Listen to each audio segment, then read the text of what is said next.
waxaan ka soo qayb galay shir ka dhaxeeyay Soomaalida gaar ahaan finance-ka iyo intii la halmasha maaliyadda intii la halmasha iyo IMF ama sanduuqa lacagta adduunka team ka socday koox ka socotay waxaan ka wada hadlaynay geedi socodkii deyn cafinta ee aan la galay bishii saddexaad ee sanadkan oo 12 bilooda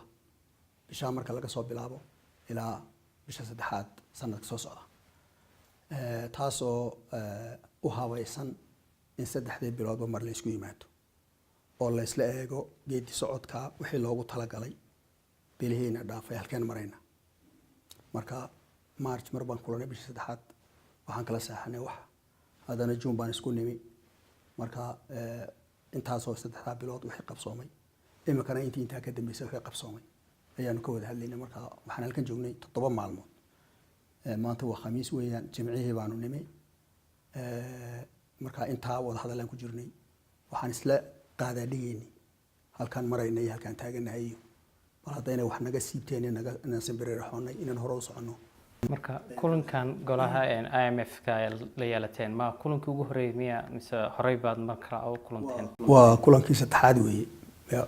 bisha saddexaad baan kala seexanay geedi socodka laftiisa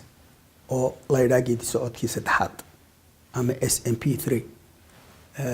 June waan kulanay bishii lixaad saan hore u sheegay imakan markaa waa kii saddexaad haddana waxaan kulmi doonaa haddii Ilaahay dhawaan bisha November ayaa kulmi doonaa dabeetana waxaan kulmi doonaa sanadku markuu bilaabmo haddii la yiraahdo waxaan filaynaa markaan halka gaadhayno soo gabagabay doono geedi socodka qaybtii saddexaad marka maxaa idin kaga baxay hadda maxaa rajo aad ka leedihiin soo u socda kulanka waxa weeye socod waa geedi waa safar baan ku jirnaa safar ka meel baan ka soo bilownay meel baa iyo ku egtahay bil walba waxba qoondaysan in la qabto waxaas qabanaysaan mar alla markaad qabataan ee qoondahaasi dhamaadana inaad qabateen waxa xaqiijinaya cadeynaya ayaa lagaaga baahan yahay qorto dirto marka iyaga oo haysta September wixii ka horeeyay oo dhan inaan idhow aan qabanay waan dirayna wixii September aakhirkeeda iyo December iyo March halkaan marayno ilaa waan ku soconahay halkaan marayno tilmaanteedii baa naga raba marka iyagoo reportkii oo dhan haysta bay imanayaan reportkii iyo sharaxaadayadii isla eegayaan reportkii aan diray inuu sax yahay iyo in kale bay eegayaan hadhow baa la oranayaa waad gaadheen meeshii loo baahanayo weli meedan gaadhin ama waa ya dhaafteen marka